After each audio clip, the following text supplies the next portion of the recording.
Hello दोस्तों, मैं आशुतोष सिंह, समीक्षा अधिकारी, जॉब मंत्रा के इस यूट्यूब चैनल पर आप सभी का स्वागत करता हूं और आशा करता हूं कि आप सभी लोग अच्छे होंगे और अपनी तैयारी अच्छे से कर रहे होंगे। तो आज हम एक नई सीरीज शुरू करने जा रहे हैं जहां पर हम पेपर वाइज डिस्कशन करेंगे प्रीवियस ईयर क्वेश्चंस का। प्रीवियस ईयर क्वेश्चंस इसके ग्रुप सी और डी एग्जाम्स के।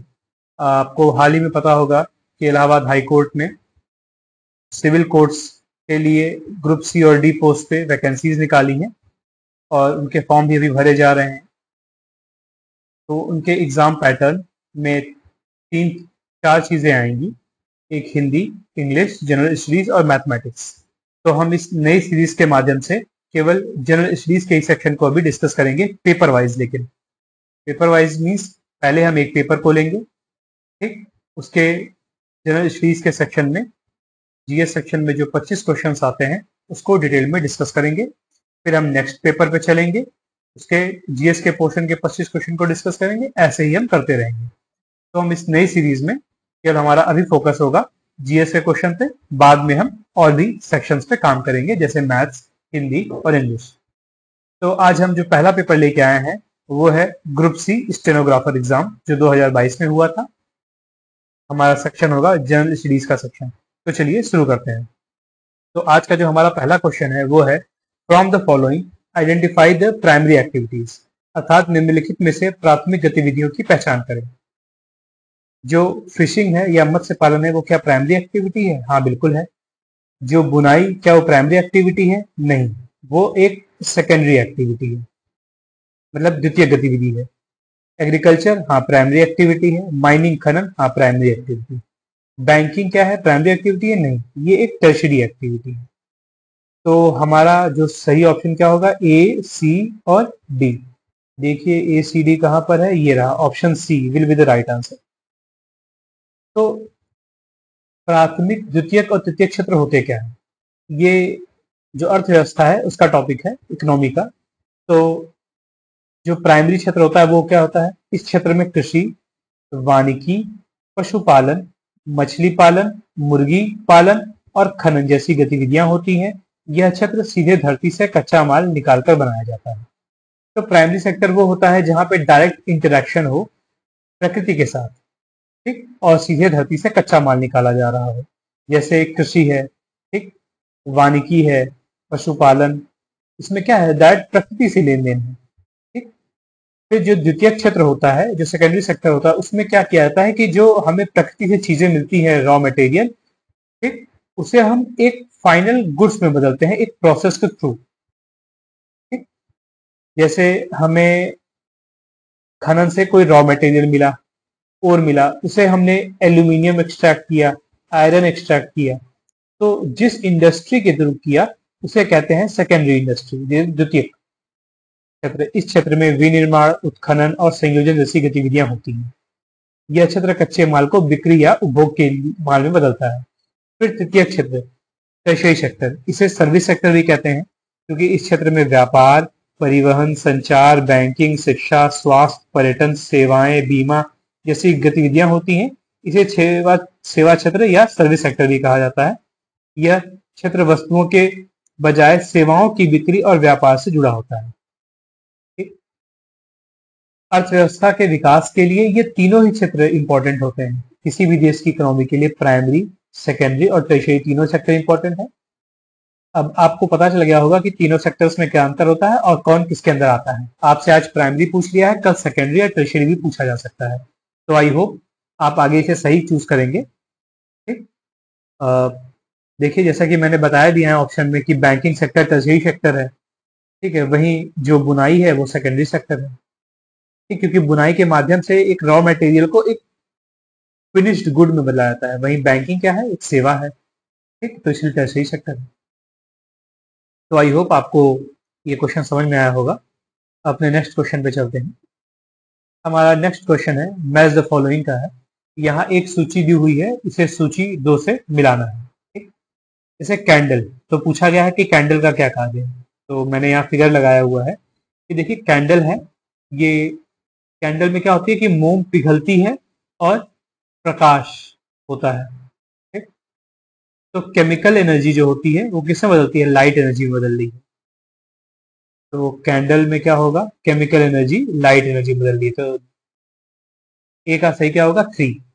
बल्ब में क्या होता है, देखिए बल्ब में आप इलेक्ट्रिसिटी प्रोवाइड करते हैं, तभी बल्ब आपको प्रकाश देता है। अगर इलेक्ट्रिसिटी बंद हो जाती है सप्लाई, तो बल्ब बंद हो जाता है। तो बल्ब क्या कर रहा है, इलेक्ट्रिकल एनर्जी को लाइट एनर्जी में बदल रहा है।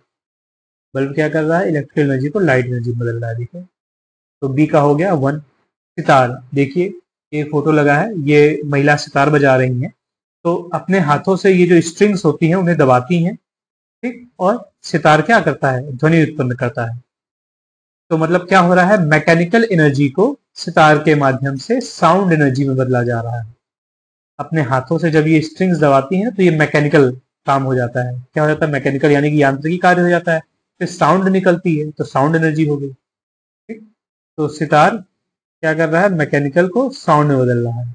वही जो लाउड स्पीकर है, लाउड स्पीकर को आप इलेक्ट्रिसिटी प्रोवाइड करते हैं, ठीक, और एक मोबाइल से कनेक्ट कर देते हैं। मोबाइल से आप केवल गाना चूज करते हैं कि आपको क्या बनाना बजाना है, लेकिन आप अलग से लाउड स्पीकर को इलेक्ट्रिसिटी जरूर प्रोवाइड करते हैं। तो लाउड स्पीकर उस इलेक्ट्रिसिटी एनर्जी को क्या बदलता है, साउंड एनर्जी में बदलता है, ठीक। ये रहा electrical energy to sound energy. तो सही ऑप्शन क्या होगा, ए का हो जाएगा 3, बी का हो जाएगा 1, सी का हो जाएगा 2 और डी का हो जाएगा 4। तो the right option will be C. ये फिजिक्स का क्वेश्चन था। अगला क्वेश्चन है कि मैच कराना है कि लिस्ट 1 को लिस्ट 2 से। लिस्ट 1 में ऑर्गेनाइजेशन या अर्थात संगठन के नाम दिए हुए हैं, लिस्ट 2 में उनके हेडक्वार्टर्स या मुख्यालय पूछे जा रहे हैं कहाँ पर है, ठीक। तो मैं आपको बता देना चाहता हूँ कि मैंने यहाँ पे स्लाइड्स लगाई हुई हैं, 2 स्लाइड्स हैं, और इन स्लाइड्स में जितने भी इंपॉर्टेंट ऑर्गेनाइजेशंस हैं और उनके हेडक्वार्टर्स के नाम दिए हुए हैं, और मैंने कोशिश की है कि सभी को एक जगह कंपाइल कर दूं। ये सभी इंपॉर्टेंट हैं, आप स्लाइड्स को पॉज करके देख लीजिएगा और नोट डाउन कर लीजिएगा। जैसे ये बहुत पूछा था, United Nation Environment Programme UNEP का हेडक्वार्टर कहाँ पे है, नैरोबी, केन्या। और वहीं यूनाइटेड नेशन हैबिटेट का मुख्यालय कहाँ पे है, Kenya. UNDP United nation development programme का कहाँ पे है, New York. UNPF United Nation population fund का कहाँ पर है, न्यूयॉर्क। चिल्ड्रंस फंड, जैसे यहाँ पॉपुलेशन फंड है वैसे यहाँ पे चिल्ड्रंस फंड है, उसका हेडक्वार्टर कहाँ पे है, न्यूयॉर्क। और यूनाइटेड नेशन वुमेन का कहाँ पर है, न्यूयॉर्क। तो इस तरीके से ये जो चारों हैं इनका कहाँ पर है, न्यूयॉर्क में। इसी तरह से जो फूड और एग्रीकल्चर से जो भी रिलेटेड होते हैं उनका कहाँ पे होता है, रोम या इटली में। जैसे World Food Programme, Rome Italy. Food and Agriculture Organisation, Rome Italy. International Fund for Agriculture Development, Rome Italy. फिर International Labour Organisation, World Health Organisation, World Intellectual Property Organisation, World Meteorological Organisation, इनका कहाँ पे है, Geneva, Switzerland में, ठीक। ये सभी मैंने एक ही जगह इसीलिए कर लिया ताकि आपको याद करने में आसानी होगी। और वहीं वर्ल्ड बैंक और आईएमएफ बहुत ही इंपॉर्टेंट ऑर्गेनाइजेशन, इनका हेडक्वार्टर कहाँ पे है, वॉशिंगटन डीसी, ठीक। इंटरनेशनल मैरीटाइम ऑर्गेनाइजेशन और एमनेस्टी इंटरनेशनल, इनका कहाँ पे है, लंदन, यूनाइटेड किंगडम, ठीक। दूसरी स्लाइड पे चलते हैं।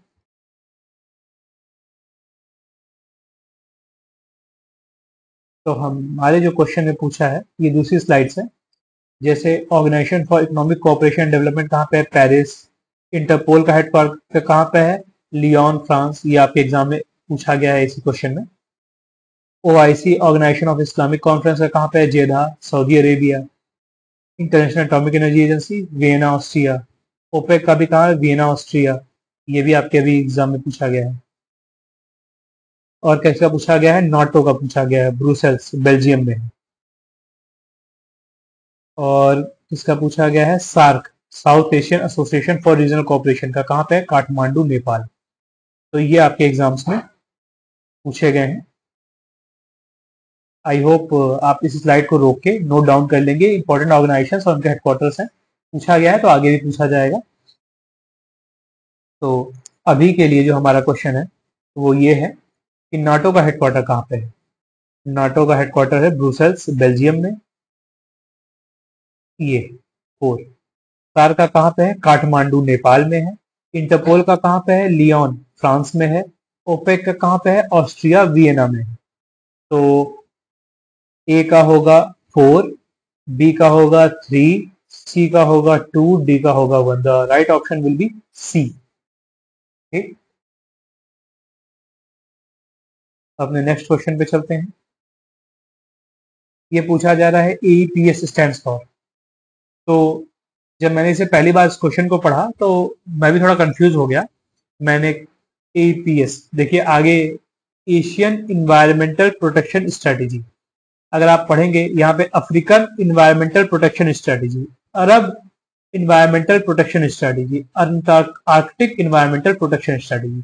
मतलब इन्वायरमेंटल प्रोटेक्शन स्ट्रेटेजी तो सब में कॉमन है, बस आपको रीजन चूज करना है कि एशिया का है कि अफ्रीका का है या अरब या आर्कटिक। मैंने पढ़ा तो मैं समझ गया कि आर्कटिक होगा द राइट आंसर। ऐसा क्यों? क्योंकि इन्वायरमेंट सबसे ज्यादा सेंसिटिव कहाँ का है? आर्कटिक का है इस समय। अरब, अफ्रीका या एशिया की इन्वायरमेंट बहुत सेंसिटिव नहीं है। आर्कटिक जहां पर इस समय बर्फ है और ग्लोबल वार्मिंग की वजह से वो पिघल रही है, तो इसीलिए वहां का जो इन्वायरमेंट है वो बहुत ही सेंसिटिव बना हुआ है और उसके प्रोटेक्शन करने की जरूरत है। इसीलिए आर्कटिक इन्वायरमेंटल प्रोटेक्शन स्ट्रेटेजी बनाई गई है। ठीक, ये देखिए AEPS अर्थात आर्कटिक में पर्यावरण संरक्षण पर आर्कटिक देशों के बीच एक बहुपक्षीय गैर बाध्यकारी समझौता है। ठीक? जो आर्कटिक देश है वो कौन कौन से हैं? Canada, Denmark, Finland, Iceland, Norway, Sweden, Soviet Union and United States. देखिए ये मैंने लगाया है मैप, वर्ल्ड मैप है ये, अगर आप देख पा रहे हो तो आर्कटिक कहाँ पर है? ये ऊपर है। तो आर्कटिक यहाँ पर है, अंटार्कटिक नीचे पाया जाता है।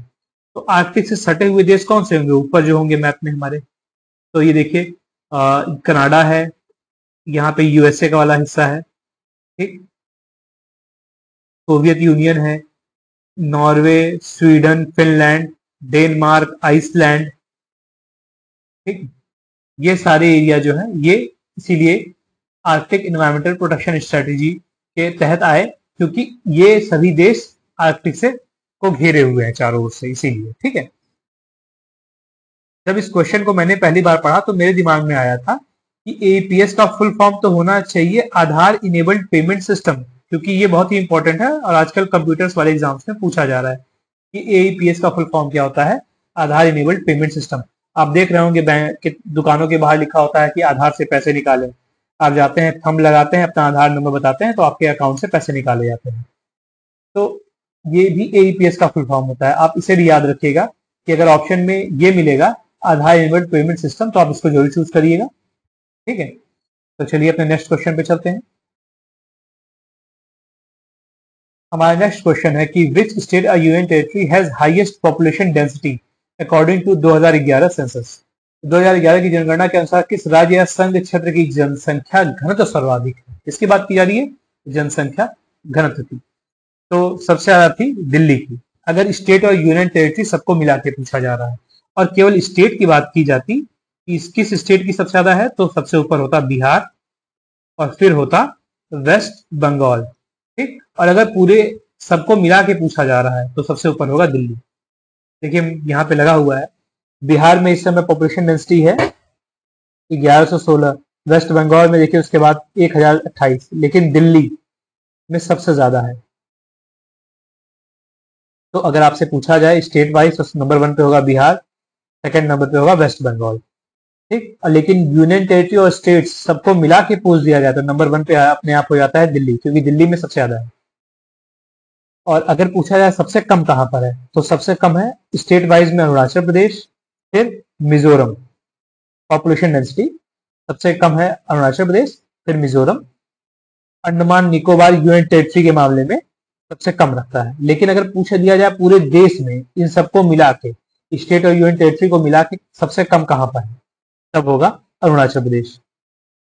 देखिए सबसे लिखा है अरुणाचल प्रदेश में 17 है, मिजोरम में 52 है, अंडमान निकोबार में 46 है। लेकिन इन तीनों को मिला के पूछा है कम कौन होगा? अरुणाचल प्रदेश। स्टेट वाइज भी अरुणाचल प्रदेश। ठीक है, आई होप आपको मेरी बात समझ में आ गई होगी। तो आप ये याद रखिएगा जनसंख्या घनत्व में स्टेट में सबसे ऊपर है बिहार, उसके बाद वेस्ट बंगाल, और अगर पूरे स्टेट और यूनियन टेरिटरी को मिला के पूछा जाता है तो सबसे ऊपर आएगा नाम इसका दिल्ली का।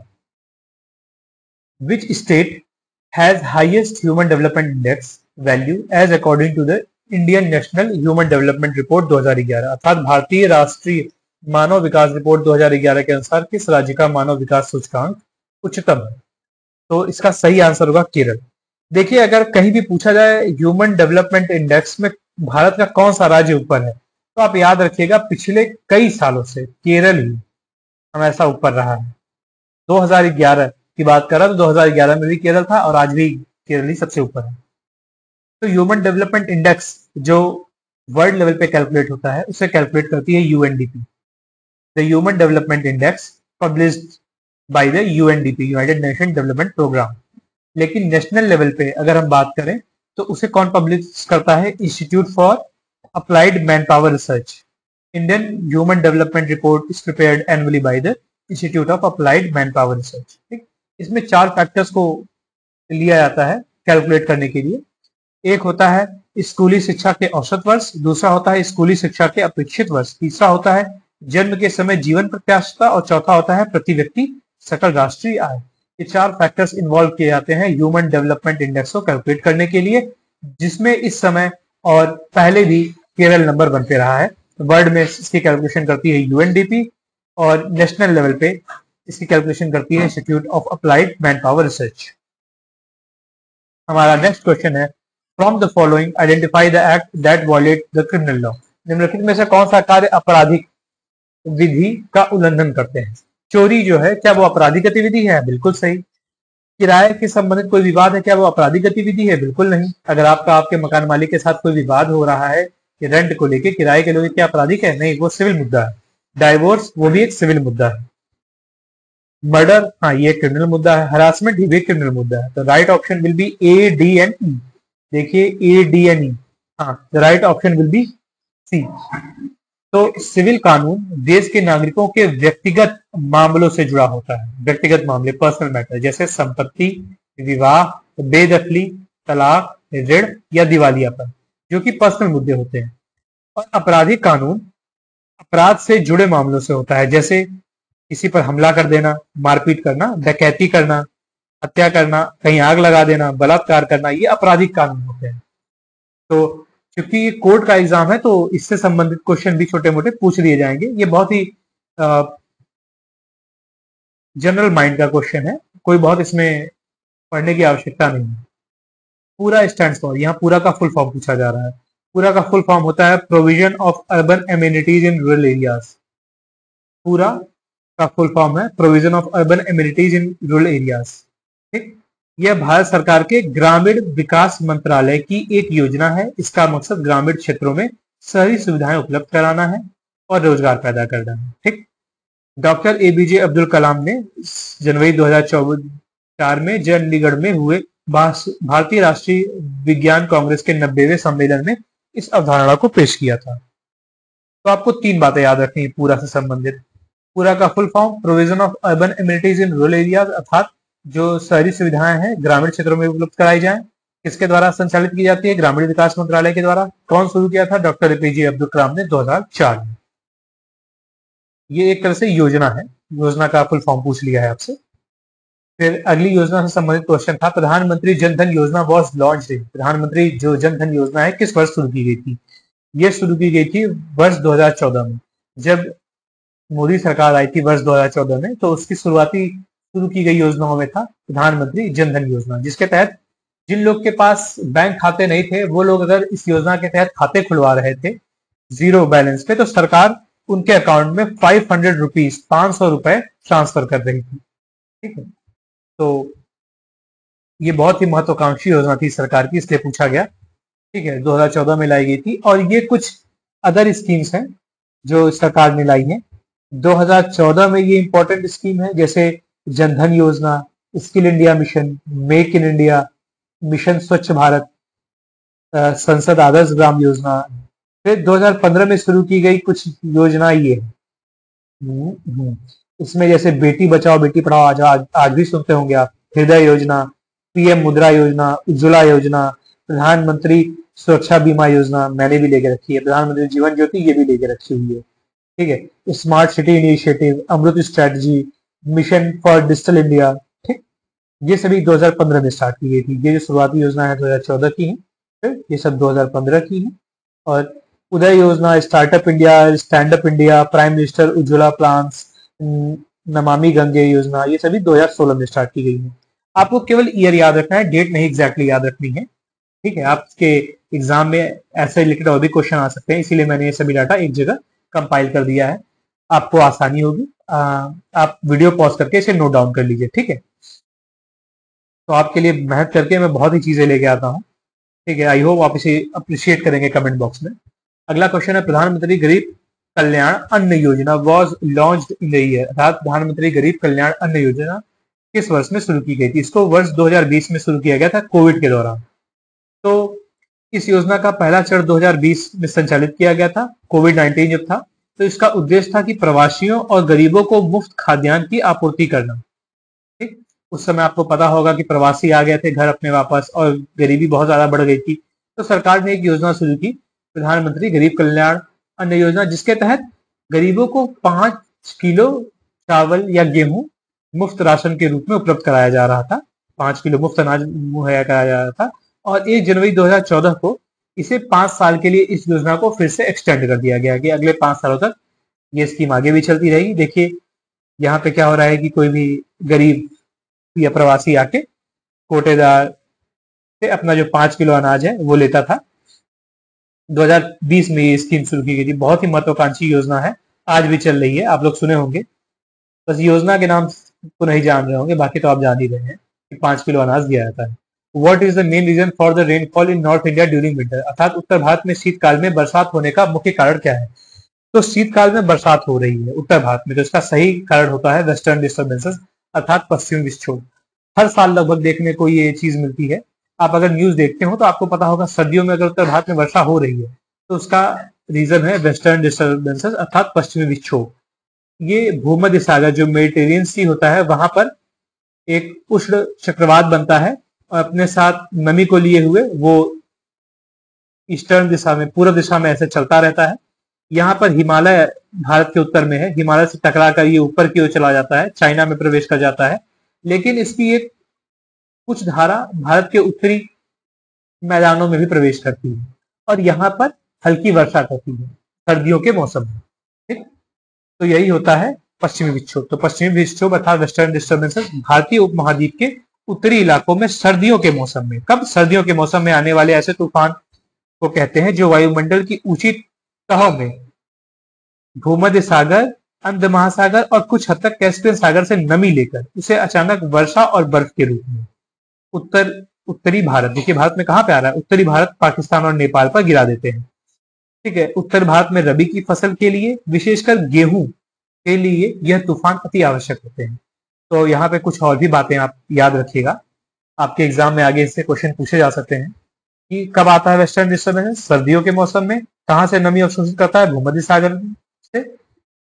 वर्षा या बर्फ के रूप में होता है कहां पर? उत्तर भारत, पाकिस्तान और नेपाल के क्षेत्रों में। ये रबी की फसल खासकर गेहूं के लिए बहुत ही लाभकारी होता है। ठीक, तो ये और भी रिलेटेड फैक्ट्स थे। तो अगला क्वेश्चन है हमारा, pre monsoon shower that help in early ripening of mangoes are known as mango shower, दे करें, अर्थात मानसून पूर्व, मानसून से पहले ही जिन बौछारों से आम जल्दी पक जाते हैं उन्हें आम बौछार कहा जाता है। ये होती है केरल और कर्नाटक के क्षेत्रों में। देखिए, मानसून से पहले भारत के कुछ क्षेत्रों में वर्षा होती है तो उन्हें अलग अलग क्षेत्रों में अलग अलग नामों से जाना जाता है। जैसे केरल और कर्नाटक में उसे मैंगो शावर कहते हैं क्योंकि यहाँ पे मैंगो की खेती के लिए लाभकारी होती है। वहीं असम में जहाँ पे चाय की खेती होती है, चाय के लिए बड़ी लाभकारी हो जाती है, तो वहां पे इसे टी शावर कहते हैं। केरल और उसके आसपास के क्षेत्रों में, कर्नाटक के भी क्षेत्रों में इसे चेरी ब्लॉसम या कॉफी शावर कहते हैं। बंगाल में इसे कौल बैसाखी कहते हैं। असम में इसे एक और नाम दिया जाता है, बारडोली चेरा। ठीक, तो ये कुछ अन्य नाम भी हैं। प्री मानसून मतलब मानसून के आने से पहले जो वर्षा हो जाती है उसे अलग अलग क्षेत्रों में अलग अलग नामों से जाता है। ये हमारा नेक्स्ट क्वेश्चन है, pick the correct number of SDGs मतलब sustainable development goals as stated by the UNO, अर्थात यूनाइटेड नेशन के द्वारा वर्णित एसडीजी की सही संख्या चुने। तो उनकी संख्या है 17, आप याद रखिएगा यूनाइटेड नेशन ने 17 सस्टेनेबल डेवलपमेंट गोल्स निर्धारित किए हुए हैं, जिन्हें एसडीजी गोल्स कहते हैं, जिसे सभी देशों को कोशिश करनी है 2030 तक अचीव करने की, प्राप्त करने की। और ये 17 गोल्स की लिस्ट दी हुई है। अलग अलग जो एग्जाम होते हैं, खासकर पीसीएस या हाई कोर्ट, आरओ, उनमें ये पूछा जाता है कि किस नंबर पे कौन सा एसडीजी गोल है। जैसे नंबर 1 पे है नो पुअर्टी, मतलब पुअर्टी 0 हो जाए। नंबर 2 पे है 0 हंगर। नंबर 3 पे है गुड हेल्थ। 4 पे है क्वालिटी एजुकेशन। 5 पे है जेंडर इक्वलिटी। 6 पे है क्लीन वाटर सैनिटेशन। 7 पे है अफोर्डेबल एंड क्लीन एनर्जी। 8 पे नंबर पे है डिसेंट वर्क एंड इकोनॉमिक गोल। 8 पे है इंडस्ट्री, इनोवेशन एंड इंफ्रास्ट्रक्चर। 10 पे है रिड्यूस इनइक्वलिटीज। 11 पे है सस्टेनेबल सिटीज एंड कम्युनिटीज। 12 पे है रिस्पॉन्सिबल कंजम्पशन एंड, ठीक है। 13 पे है क्लाइमेट एक्शन। 14 पे है लाइफ बिलो द वाटर। 15 पे है लाइफ ऑन लैंड। 16 पे है peace, justice and strong institution. 17 पे है पार्टनरशिप फॉर द गोल्स। एक बार में बताया होगा मैंने, तो आपको ज्यादा लग रहा होगा। आप वीडियो पॉज करके एक करके देखिएगा और इसे नोट डाउन कर लीजिएगा, इंपॉर्टेंट है, पूछा जाता है एग्जाम्स में, ठीक है। जो अच्छे एग्जाम्स में होता है वहां पे पूछा आता है सस्टेनेबल डेवलपमेंट गोल्स के बारे में। ये है which of the following are Indian satellite, अर्थात निम्नलिखित में से कौन भारतीय उपग्रह है। जब मैं इस क्वेश्चन को पहली बार पढ़ा तो मुझे एक बात तो समझ में आ गई थी कि जो स्पुतनिक 1 है ना, ये भारतीय सैटेलाइट नहीं है, और इसी से वही क्वेश्चन हो गया था। देखिए, स्पुतनिक 1 क्या है? दुनिया का पहला सैटेलाइट स्पुतनिक 1 था, जो कि सोवियत संघ, जो कि आज जिसे हम रशिया कहते हैं, ने अक्टूबर 1957 को लॉन्च किया था। इस सैटेलाइट के लॉन्च होने के बाद से ही अंतरिक्ष युग की शुरुआत हो गई थी। तो अगर पूछा जाए दुनिया का पहला सैटेलाइट कौन सा था, स्पुतनिक 1 था। किसने लॉन्च किया था? सोवियत संघ, जिसे आज रशिया कहते हैं। कब? 1957 में। ये रही उसकी फोटो, ठीक है। ये स्पुतनिक 1 की फोटो है। तो आप देखेंगे ऑप्शन डी यहाँ पर है, तो ये तो इंडिया का सैटेलाइट नहीं हो सकता। ऑप्शन डी यहाँ पे ये नहीं हो सकता। ऑप्शन डी यहाँ पर है, ये नहीं होता। तो केवल ऑप्शन डी होता सही आंसर। और अगर आप जनरल चीजों से अवेयर रहते हो तो आपको पता होना चाहिए इनसैट इंडिया का है। कल्पना, कल्पना चावला के नाम पे रखा गया। आईआरएस, ये भी इंडियन सैटेलाइट है। इडूसैट, ये भी इंडियन सैटेलाइट है, ठीक है। तो इस तरह ये क्वेश्चन हो गया आपका। अपने नेक्स्ट क्वेश्चन पे चलते हैं। The Mughal style of miniature painting is an amalgamation of indigenous themes and styles along with themes and styles। मतलब क्वेश्चन में हिंदी में ये पूछा जा रहा है कि मुगल शैली में जो लघु चित्रकारी की जाती थी, उसमें स्वदेशी थीमें तो इस्तेमाल की जाती थी, लेकिन कुछ और शैलियों का भी ये मिश्रण थी। तो वो शैली या थीम्स कौन कौन सी थी? तो वो पर्शियन थे और लेटर यूरोपियंस थे। देखिए, जब मुगल हमारे देश पर शासन कर रहे थे तो बहुत लंबे समय तक इन्होंने शासन किया। इन्होंने 1526 से लेकर जब तक देश 1857 तक राज किया है, ठीक है, बहुत लंबे समय तक। तो सोचिए 300 सालों तक। तो 300 सालों तक जब इनकी मिनिएचर जो पेंटिंग्स होती थी, मतलब छोटी जो लघु चित्रकारी होती है, उसपे भारतीय जो स्वदेशी जो थीमें थी उनका तो असर हुआ ही हुआ। पर्शियन जो थे, जो उस समय पर्शियन चित्रकार आते थे देश में, उनका भी असर हुआ, और यूरोपियंस का भी, अर्थात अंग्रेजों का भी असर देखने को मिलता है, ठीक। देखिए, ये एक लघु चित्रकारी है। मोर सिंहासन पर सम्राट शाहजहां, ये सबसे प्रसिद्ध मुगल लघु चित्रों में से एक है, ठीक।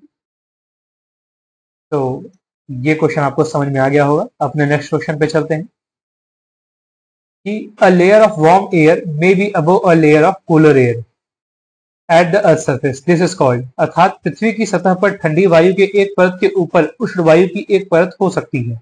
यह कहलाता है थर्मल इन्वर्जन, अर्थात तापीय प्रतिलोमता, ठीक।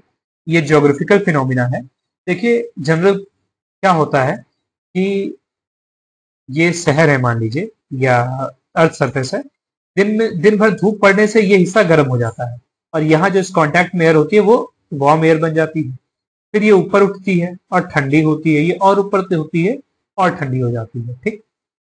जनरल कंडीशन यही होती है। लेकिन जब टेम्परेचर इन्वर्जन होता है तो क्या होता है, बीच में एक वार्मर एयर की लेयर बन जाती है, जो कि ऊपर की कोल्ड एयर को और नीचे की कूलर एयर को अलग करती है, ठीक। तो यही आपके क्वेश्चन पूछा गया है कि पृथ्वी की सतह पर ठंडी वायु के एक परत के ऊपर उष्ण वायु की एक परत हो सकती है, यह कहलाता है, यह कहलाता है टेम्परेचर इन्वर्जन अर्थात तापीय प्रतिलोमता।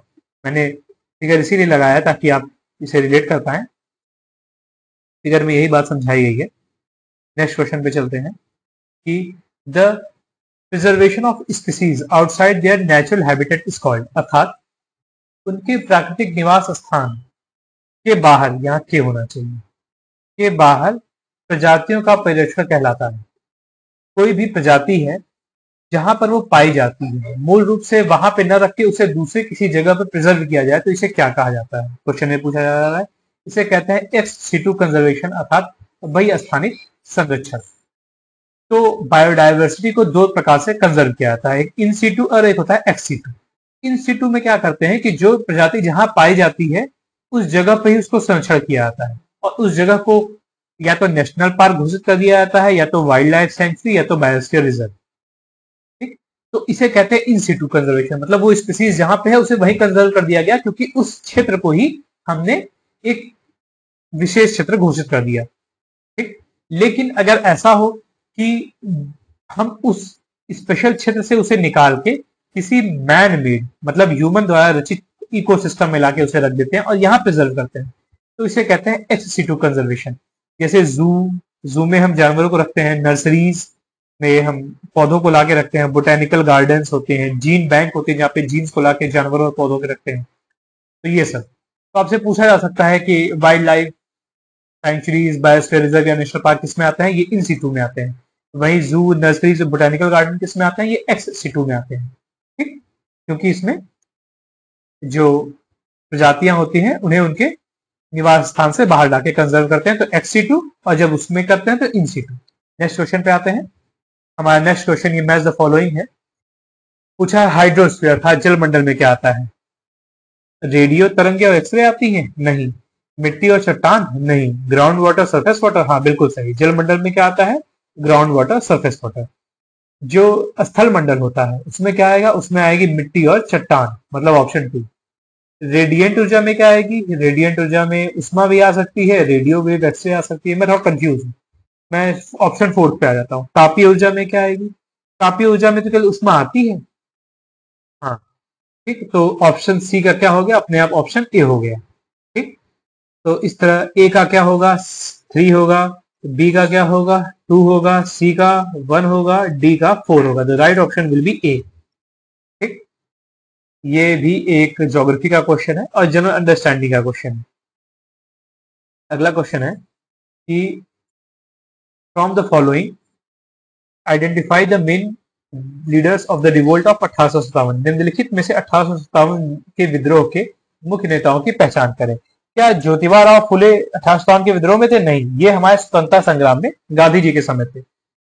रानी लक्ष्मीबाई? हाँ बिल्कुल थी, ये झांसी से थी। बिरसा मुंडा? नहीं, ये एक जनजातीय मतलब ट्राइबल लीडर रहे हैं। इनका ट्राइबल जो रिवोल्ट्स में उनमें योगदान था, 1857 के विद्रोह में नहीं थे। त्याता टोपे? हाँ थे। नाना साहेब थे। ठीक, तो सही ऑप्शन क्या होगा? बी, डी और ई। देखिए बी, डी, हाँ the right option will B D, जिसमें बी, डी, ई तीनों है। तो 1857 के विद्रोह और उनके जो केंद्र है वो, जैसे रानी लक्ष्मीबाई, इन्होंने झांसी से विद्रोह किया था। मौलवी अहमदुल्ला ने फैजाबाद से, कुंवर सिंह ने बिहार से, खान बहादुर ने बरेली से, बेगम हजरत महल लखनऊ से, नाना साहेब कानपुर से और जनरल बख्त खां दिल्ली से। मंगल पांडे ने इस विद्रोह की शुरुआत की थी 29 मार्च 1857 को, जब इन्होंने जनरल बॉग पे गोली चला दी थी। ये 34वीं रेजिमेंट के अफसर थे मंगल पांडे। ठीक, तो ये अन्य नेताओं के भी नाम मैंने यहाँ पे जो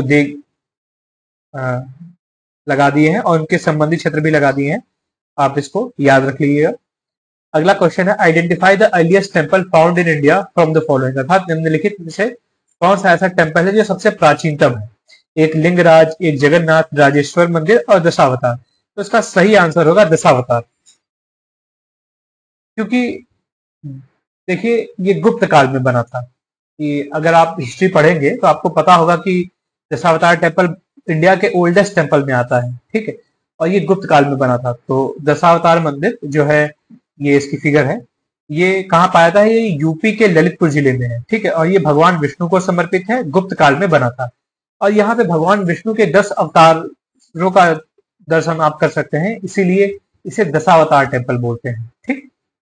तो दशावतार मंदिर उत्तर प्रदेश के ललितपुर जिले में है, भगवान विष्णु को समर्पित है, गुप्त काल में ये बना था और भगवान विष्णु के 10 अवतारों का यहाँ पे वर्णन मिलता है, इसीलिए दशावतार टेम्पल कहते हैं इसे, ठीक। हमारा आज का आखिरी क्वेश्चन है, Which among the following is the correct combination of official languages of the United Nation? अर्थात निम्नलिखित में से कौन संयुक्त राष्ट्र की आधिकारिक भाषाओं का सही संकलन है? ये जो नंबर 30 ये यहाँ पे नहीं हुआ है, गलत प्रिंटेड हो गया है। तो यूनाइटेड नेशन में 6 ऑफिशियल लैंग्वेजेस हैं, ठीक है। 3 तो आपको पता होंगी, बहुत आसानी से आप गेस कर लेंगे। एक है इंग्लिश, चाइनीज और रशियन। इंग्लिश, चाइनीज, रशियन, ये तो बहुत ही इंपॉर्टेंट लैंग्वेजेस हैं इंटरनेशनल लेवल पे, तो ये तो होंगी। और कौन सी है? अरेबिक है, फ्रेंच है और स्पेनिश है।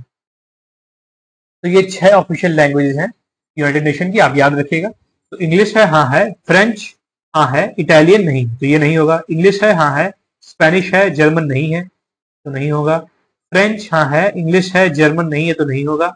इंग्लिश है, हाँ, फ्रेंच है, स्पेनिश है, हाँ, तो the right option will B D, ठीक। तो इस तरह हमने अपने 25 क्वेश्चंस को डिटेल में डिस्कस कर लिया है। ये आज जो स्टेनोग्राफर का एग्जाम हुआ था 2022 में, उसके ये जीएस के पोर्शन के 25 क्वेश्चंस थे। इसी तरह हम आगे भी हर एक पेपर के 25 क्वेश्चंस को डिटेल में डिस्कस करेंगे। आई होप आप अपने रिव्यूज को कमेंट में जरूर देंगे और कोई भी सजेशन होगा तो जो हमें जरूर बताएं। बाकी लाइक, शेयर और सब्सक्राइब आपकी इच्छा हो तो करिए, ना करना हो तो ना करिए, कोई बात नहीं, ठीक। आगे इस प्रकार से आज हम इस सीरीज की पहली वीडियो को समाप्त करते हैं। Thank you.